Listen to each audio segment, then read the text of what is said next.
Yes, the idea of universal adult franchise is based on the idea of equality. Universal adult franchise का जो idea है वो समानता के आधार पर आधारित है।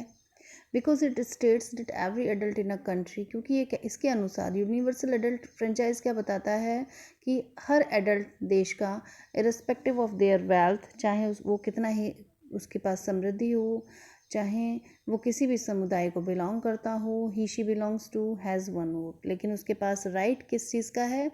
Right to cast only one vote, केवल एक वोट देने का अधिकार है।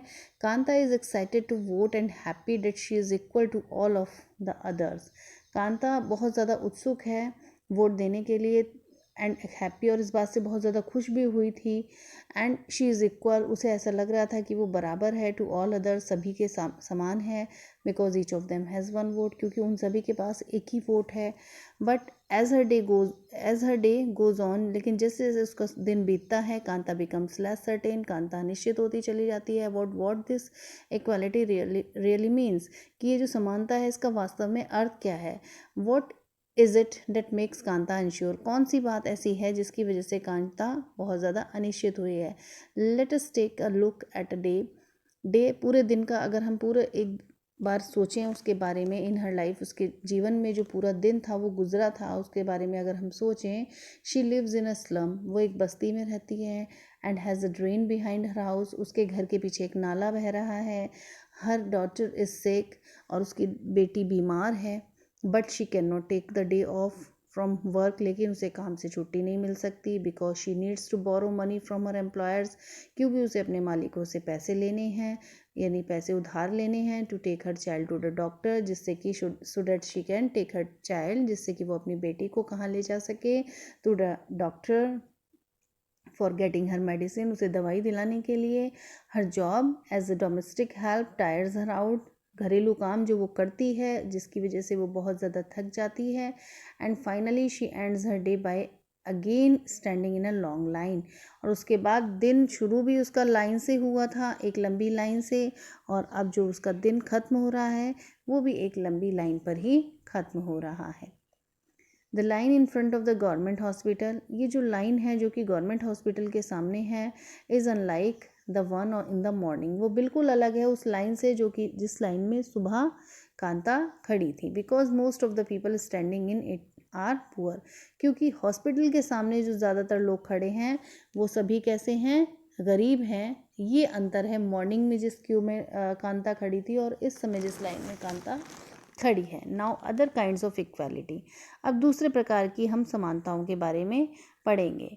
Kanta is one of many people who live in a democratic country, Kanta उन्हीं बहुत सारे लोगों में से एक है जो कि एक डेमोक्रेटिक इंडिया में रहते हैं। And who have the right to vote, और जिनके पास वोट देने का अधिकार है। But whose daily living and working conditions are far from equal, लेकिन जिनकी रोज़ की और वर्किंग कंडीशन, काम करने की जो स्थितियां हैं वो समानता से काफ़ी दूर हैं। अपार्ट फ्रॉम बीइंग पुअर, गरीब होने के साथ साथ people in India experience inequality in different ways, Bharat के जो नागरिक हैं वो अनुभव लेते हैं असमानता का अलग अलग तरीके से। लेट अस सी, आइए देखते हैं what this means by reading the two stories given below. इस असमानता का क्या मतलब है वो हम इन टू स्टोरीज से समझेंगे जो कि दी हुई हैं। Each of these is based on real incidents, और ये दोनों ही कहानियाँ सही घटना पर आधारित हैं। इन पीपल्स लाइव्स, लोगों के जीवन से संबंधित हैं। And reflects the different kinds of inequalities that exist in India, और अलग अलग तरह की जो असमानताएं हैं जो कि भारत में जिनका अस्तित्व है उनको पर प्रकाश डालेंगी ये दोनों कहानियाँ। One of the more common form of inequality, जो एक सामान्य सा असमानता का रूप है उनमें से एक, जिस फॉर्म के बारे में हम रूप के बारे में पढ़ेंगे भारत में, वो क्या है? कास्ट सिस्टम है। If you live in rural India, अगर आप रूरल इंडिया में रह रहे हो, your cast identity is something, तो आपकी कास्ट आइडेंटिटी, आपकी कास्ट जाति जो पहचान है वही कुछ ऐसा है डेट यू प्रोबेबली लर्न, जो आपको याद हो जाता है, और एक्सपीरियंस्ड वेरी यंग, और काफ़ी पहले से ही आप उस चीज़ का अनुभव लेते आए हो।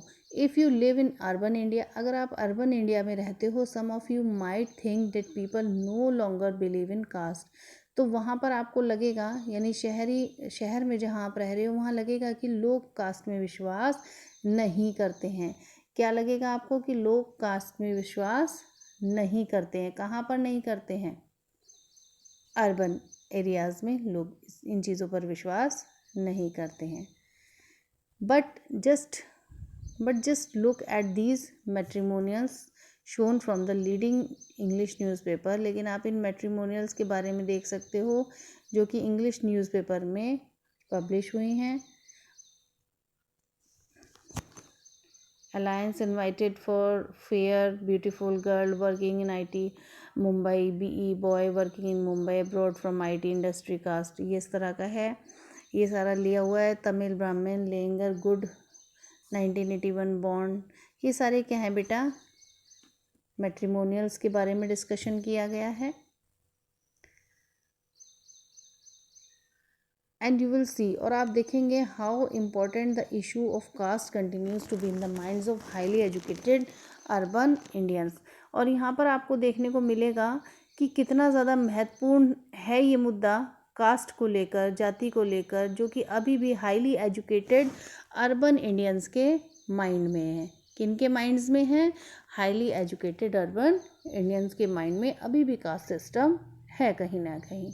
Now let us read a story. अब एक कहानी पढ़ते हैं about the experiences of a Dalit child. एक दलित बच्चे की अटेंडिंग स्कूल, जो कि स्कूल में पढ़ता है। You have already read about Dalits. आपने क्लास 6 में दलित्स के बारे में ज़रूर पढ़ा होगा। Dalit is a term, what? Dalit is a term that are the so called lower classes। Dalit वो टर्म है जो कि किनको कहा जाता है? लोग सो कॉल्ड लोअर कास्ट के पर्सन्स को यूज टू एड्रेस दैमसेल्फ, जो कि अपने आप को एड्रेस करने के लिए इस शब्द का प्रयोग करते हैं। दलित मीन्स ब्रोकन। दलित का मतलब क्या है? टूटा हुआ। And by using this word, मतलब दलित मीन्स को अगर आप तोड़ कर पढ़ेंगे तो उसका क्या मतलब है? Lower caste are pointed to how they were. Dalit means क्या है? ब्रोकन, टूटा हुआ। And by using this word, इस वर्ड को यूज़ करते हुए lower caste are pointing to how they were. Lower caste ये अपने आप को दर्शाते हैं कि वो कैसे थे। एंड कंटिन्यूज टू बी, और अभी भी लगातार वैसे ही है, सीरियसली डिस्क्रिमिनेटेड अगेंस्ट। अभी भी बराबर उनके साथ क्या हो रहा है? भेदभाव हो रहा है। Om Prakash Valmiki is a famous Dalit writer. Om Prakash Valmiki जो कि एक प्रसिद्ध दलित राइटर हैं, लेखक हैं। इन हिज ऑटोबायोग्राफी, अपनी आत्मकथा में जूठन, जो कि उनकी आत्मकथा का नाम क्या था? जूठन। ही राइट्स, वो लिखते हैं, I had to sit away from the others in the class. मुझे दूसरे बच्चों से अलग बैठना पड़ता था, दूर बैठना पड़ता था क्लास में जब मैं पढ़ता था। And that too on the floor, even मुझे फ्लोर पे ज़मीन पर बैठना पड़ता था। The mat run out before reaching the spot I sat on. एक जहाँ पर जिस जगह पर मैं बैठता था वहाँ पर एक मैट होती थी। Sometimes I would have to sit way behind everybody. कई बार तो मुझे सबसे पीछे बैठना पड़ता था, राइट नियर द डोर, बिल्कुल दरवाजे के पास। Sometimes they would beat me, कई बार वो लोग मुझे मारते थे बिना किसी कारण के। When he was in class 4th the headmaster asked Om Prakash to sweep the school. देखिए, जब वो क्लास फोर्थ में थे, जब वो क्लास 4th में थे तो हेड मास्टर ने उनको क्या कहा? To sweep the school and playground, कि वो स्कूल साफ़ करें, झाड़ू लगाएं और प्ले ग्राउंड साफ़ करें। ही राइट्स, वो लिखते हैं, the playground was very larger than my small physique. Playground बहुत बड़ा था और ये बहुत छोटे थे, कुड हैंडल, और इनके हिसाब से, और ये बात सही भी थी कि झाड़ू लगाना इनके लिए असंभव था। एंड इन क्लीनिंग इट, और उसे साफ़ करते हुए, माई बैक बिगेन टू एक, मेरी कमर में यानी मेरी पीठ में दर्द होता था। My face was covered with the dust, मेरा पूरा फेस, मेरा पूरा चेहरा किससे भर जाता था? डस्ट, धूल से। Dust had gone inside my mouth, धूल मिट्टी मेरे मुंह में चली जाती थी।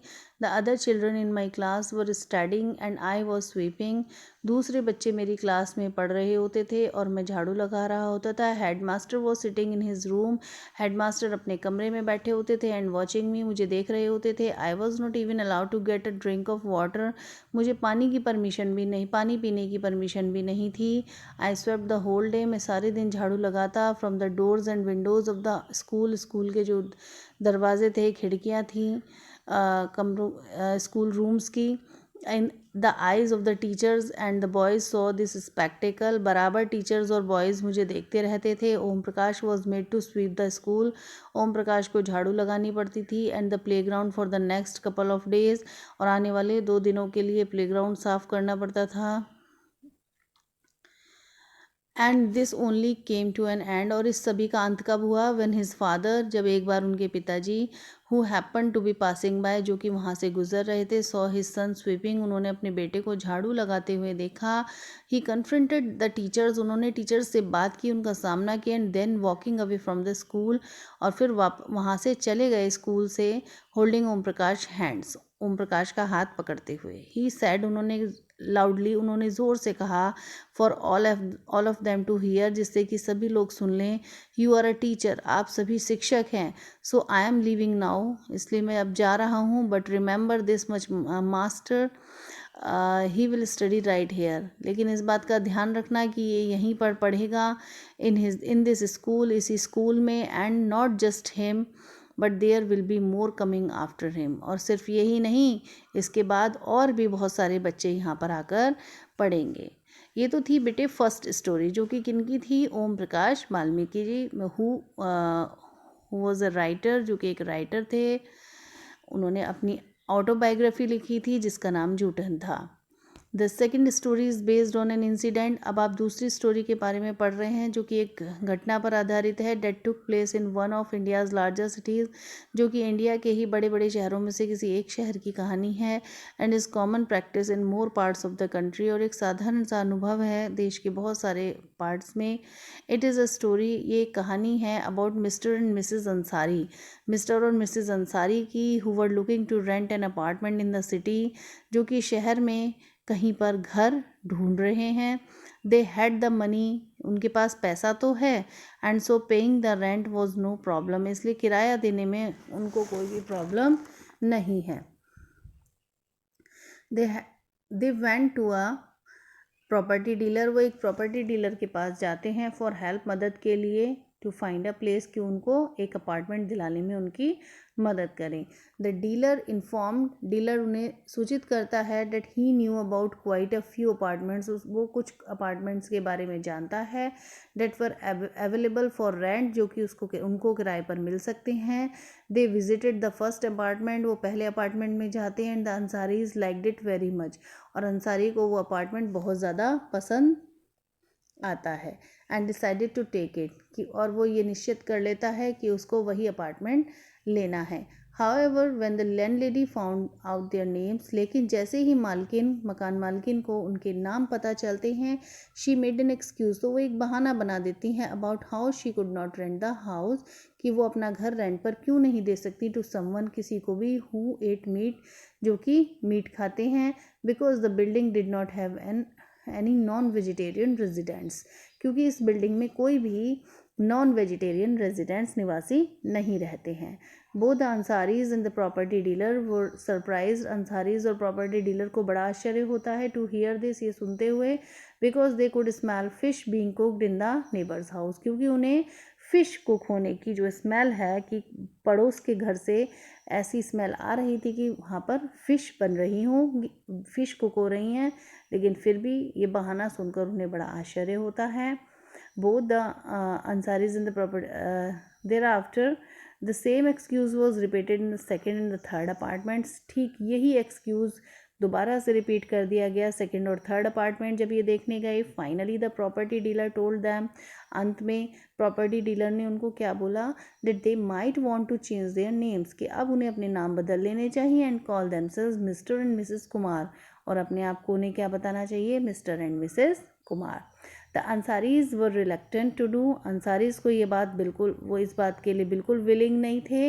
ऐसा करने के लिए कि वो अपनी आइडेंटिटी छुपाएं and decided to look some more, और अपार्टमेंट्स देखने के बारे में उन्होंने सोचा। इन द एंड पूरा दिन निकालने के बाद, या इन द एंड लास्ट में, it took a whole month of looking at apartments. उन्हें लगभग 1 मंथ लगा अपार्टमेंट्स ढूंढने में, because they found a landlady who was before they found a landlady who was willing to give them a place on rent. 1 महीना लगा उन्हें घर ढूंढने में। उसके बाद उन्हें एक लैंड लेडी मिली जो कि रेडी हो गई उनको अपना घर रेंट पर देने के लिए।